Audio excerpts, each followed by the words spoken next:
Olá, sou o pastor Murilo. Estou aqui mais uma vez para trazer uma mensagem de amor e de esperança para o teu coração. Premidos entre o hoje e o amanhã, vamos retomar o exame da carta do apóstolo Paulo aos Romanos, agora no capítulo 13. E nesse capítulo de Romanos 13, versículos de 1 a 14, que vamos examinar, Paulo continua dentro do mesmo assunto iniciado no capítulo anterior, ou seja, os relacionamentos básicos do cristão: amor, perdão, misericórdia, o próximo e o fim dos tempos. Em Romanos 12, o apóstolo abordou 4 desses relacionamentos: com Deus, os versículos 1 e 2, com nós mesmos, versículos 3 a 8, uns com os outros na igreja, versículos 9 a 16, e com o mundo que nos cerca. Agora, nesse capítulo 13, Paulo analisa mais 3 importantes relacionamentos dos cristãos. Com o Estado, ensinando acerca da cidadania consciente, Romanos 13, versículos de 1 a 7. Com o nosso próximo, onde o amor nos faz cumprir a lei, Romanos 13, versículos de 8 a 10. E com o tempo de vida que o Senhor nos tem dado, tempo esse que antecede a sua volta, como está em Romanos capítulo 13, versículos 11 e 14. Tudo indica que o cuidadoso tratamento que Paulo dá a essa passagem decorre de fatos ocorridos em função da pregação do evangelho a toda criatura de todas as nações, naquela época em particular, embora nos nossos dias esses mesmos problemas estejam em evidência. Alguns cristãos acreditavam, como hoje, que o reino de Cristo só será devidamente exaltado quando os poderes terrenos forem completamente suprimidos. Os que criam assim pensavam que só poderiam desfrutar da liberdade que Cristo conquistara na cruz quando se livrassem do jugo de toda e qualquer servidão humana. Um outro fator que contribuiu para afastá-los dos seus governantes foi porque seus opressores odiavam o estilo de vida piedoso dos cristãos e, por isso, os perseguiam com extrema hostilidade. E esses fatores os levaram a pensar que seria um absurdo reconhecer como legítimos esses governantes que tudo faziam para destruir o reino de Cristo, o único Senhor do céu e da terra. Esse é provavelmente o pano de fundo histórico das preocupações que levaram Paulo a essas minuciosas instruções tão pertinentes aos nossos dias como foram naqueles da história da igreja. Nosso relacionamento com o Estado, pelo contexto de Romanos 13, mostra que Paulo se refere às autoridades governamentais que exercem o governo do Estado ou também daquelas de qualquer organismo que detém o poder de governar as pessoas na sociedade humana. O princípio básico que Paulo estabelece segue o que Jesus já havia estabelecido e ensinado quando disse: dai a César o que é de César e a Deus o que é de Deus, como está em Marcos capítulo 12, versículo 17. O que esse texto ensina é que a igreja e o Estado têm papéis diferentes e que os cristãos, individualmente, têm deveres. Eu falei que os cristãos têm deveres, tanto para com Deus como para com o Estado. Assim, em Romanos 13, versículos de 1 a 7, Paulo aprofunda esse relacionamento dos cristãos, ensinando acerca do papel dado por Deus ao Estado e o que se espera dos cristãos em relação a esses poderes constituídos por Deus. Mas o destaque de Paulo é acerca da cidadania de cada um de nós, e não propriamente com relação a alguma teoria quanto às relações igreja-estado. Dessa maneira, o que Paulo ensina acerca desse assunto abrange 2 importantes princípios.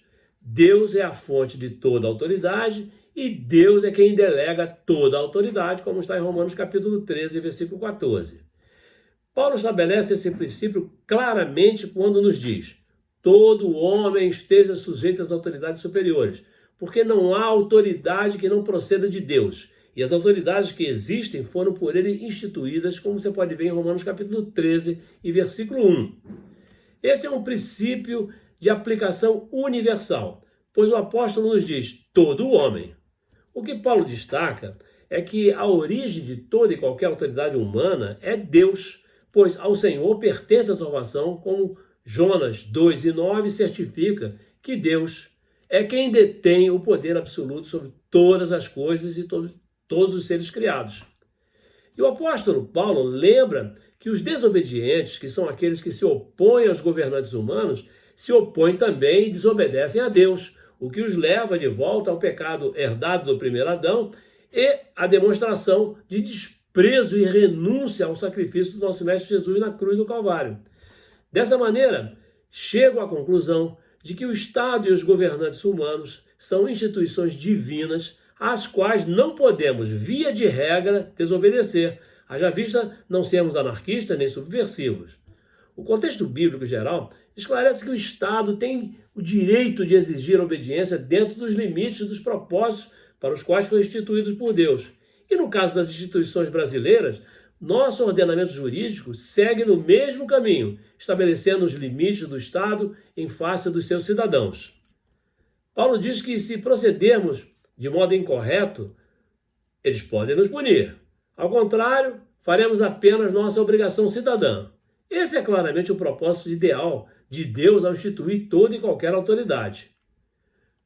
Quando as autoridades se desviam desse ideal divino e invertem o poder dado por Deus e ratificado pelos cidadãos, enaltecendo, por exemplo, aqueles que fazem o mal e castigando os que praticam o bem, elas já se colocam em posição contrária à disposição divina e podem e devem ser resistidas pelos meios legais que estão disponíveis na Constituição e nas leis. A exceção a esse princípio bíblico é bastante clara. Devemos nos submeter até o limite em que a obediência ao Estado e a seus governantes caracterize desobediência a Deus. Fique absolutamente certo de que a submissão às autoridades constituídas demonstra a nossa submissão a Deus, conforme vemos em Romanos capítulo 13 e versículos 5 e 7. Paulo estabelece um novo princípio acerca da submissão às autoridades, quando ele diz: é necessário que lhes sejais subjeitos ou sujeitos, não somente por causa do temor da punição, mas também por dever de consciência. Paulo, assim como Pedro, procura deixar claro que nossa motivação básica a obedecer às autoridades não pode ou não deve ser o temor da punição, como está em Romanos capítulo 13, versículo 5, parte A. Os parâmetros de vida do cristão estão acima dos parâmetros e leis das autoridades humanas.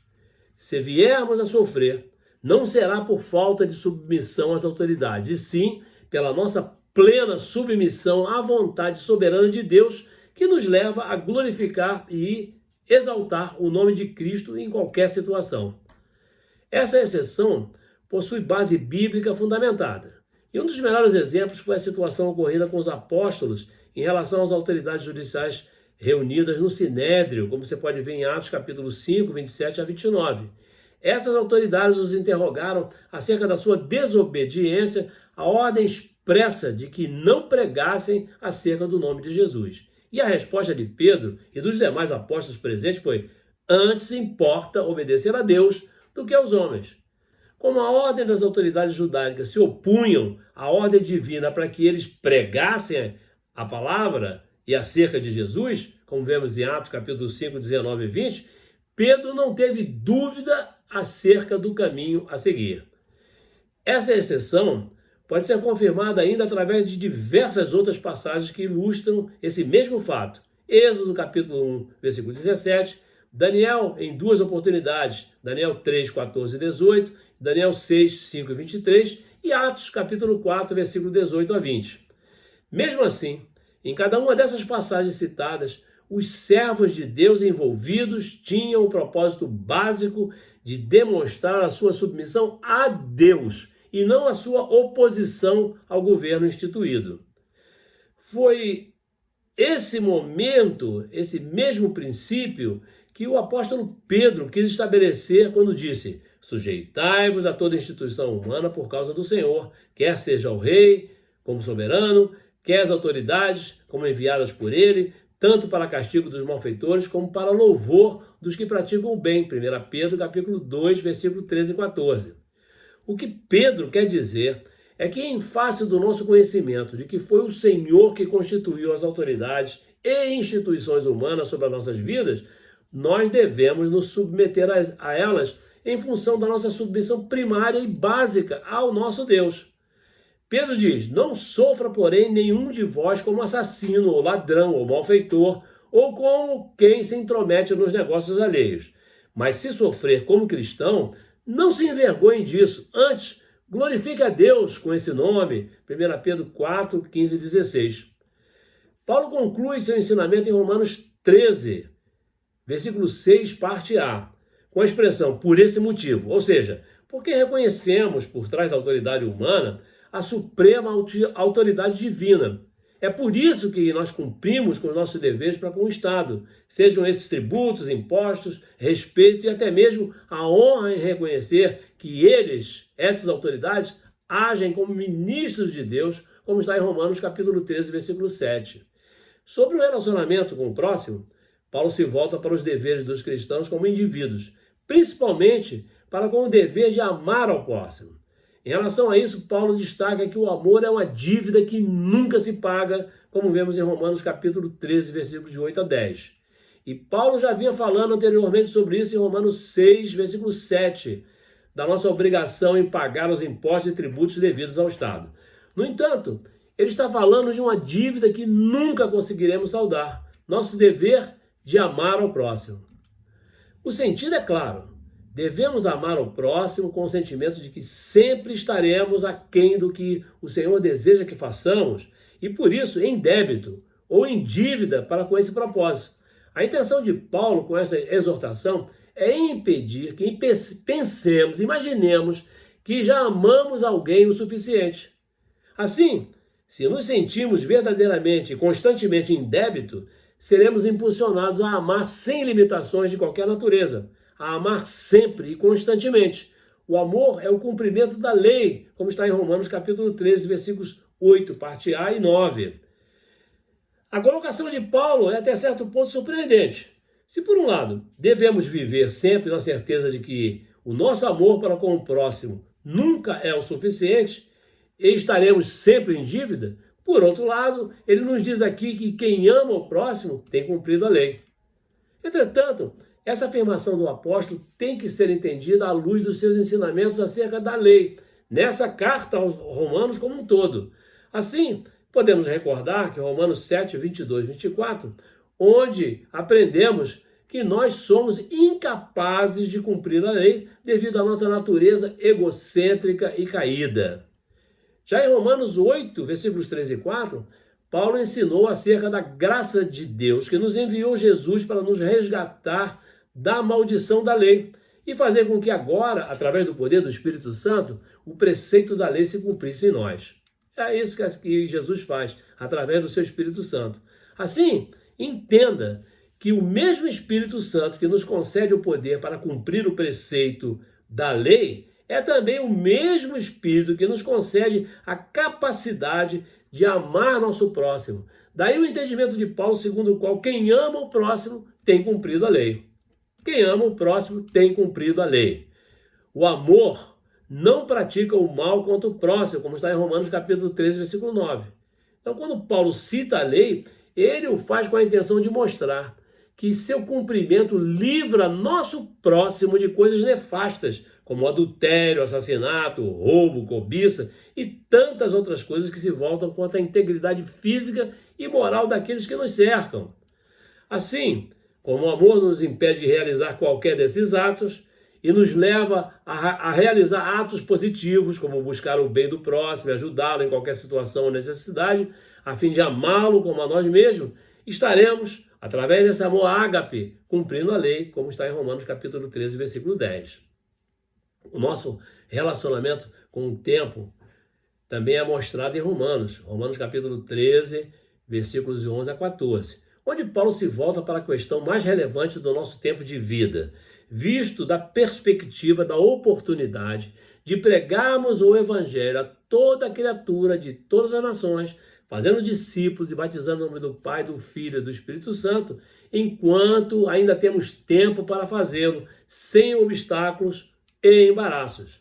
A Bíblia relata que os fariseus resolveram experimentar nosso mestre com a seguinte pergunta: Mestre, qual é o grande mandamento da lei? Respondeu-lhe Jesus: amarás o Senhor teu Deus de todo o teu coração, de toda a tua alma e de todo o teu entendimento. Esse é o grande primeiro mandamento. O segundo, semelhante a esse, é: amarás a teu próximo como a ti mesmo. Desses dois mandamentos, disse Jesus, depende toda a lei e os profetas, como vemos em Mateus, capítulo 22, versículo 35 a 40.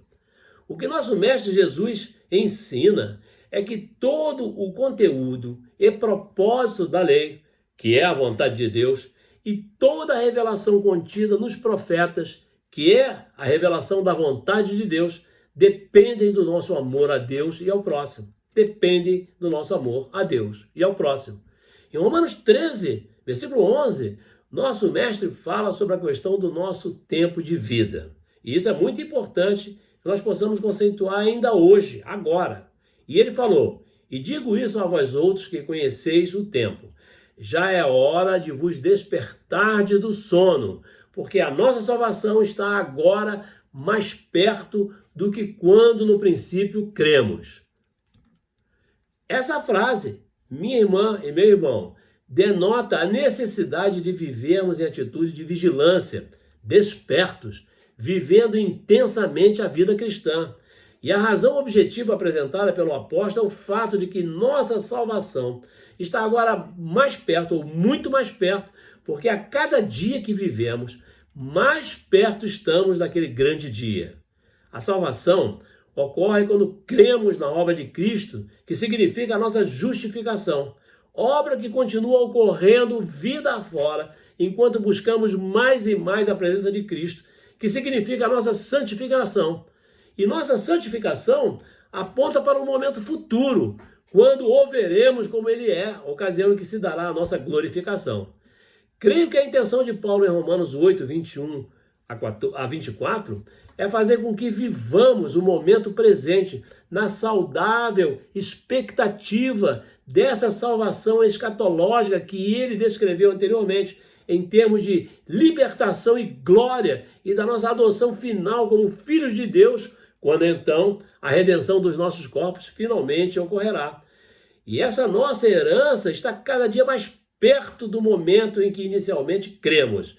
E essa deve ser a perspectiva da nossa vida peregrina atual. Logo, o dia chegará e receberemos a plenitude da salvação. E Paulo confirma essa interpretação quando diz em Romanos 13, versículos 12, parte A: vai alta a noite, o atual mundo de trevas em que vivemos, e vem chegando o dia da volta de Cristo. Essa é a conhecida tensão em que todos nós vivemos, todos os cristãos vivem, premidos entre o agora e o ainda não, que inclui todas as bênçãos que já recebemos em função da primeira vinda de Cristo, e o resultante da expectativa daquelas bênçãos que receberemos por ocasião da segunda vinda do nosso Mestre. Oh, Maranata, Maranata, ora vem, Senhor Jesus, ora vem, Senhor Jesus, glórias a Deus.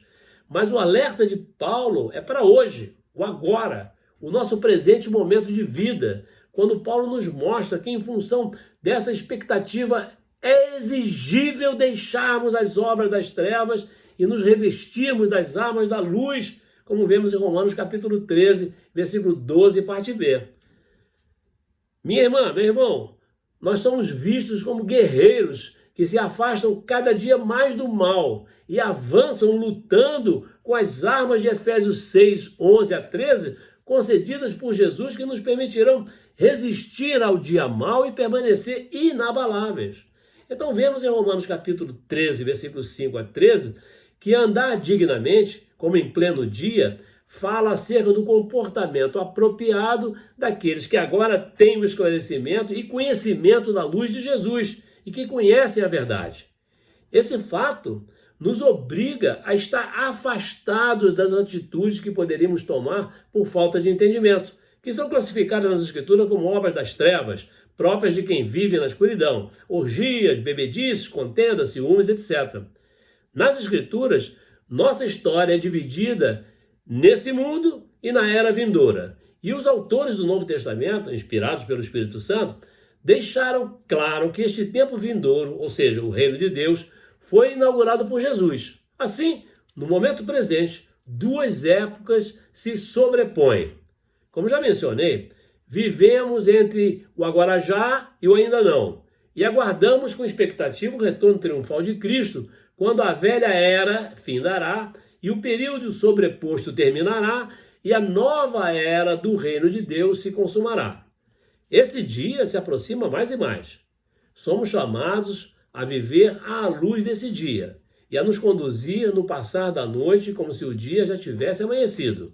a desfrutar do agora já do reino inaugurado, na certeza de que breve chegará aquilo que ainda não é a consumação do reino.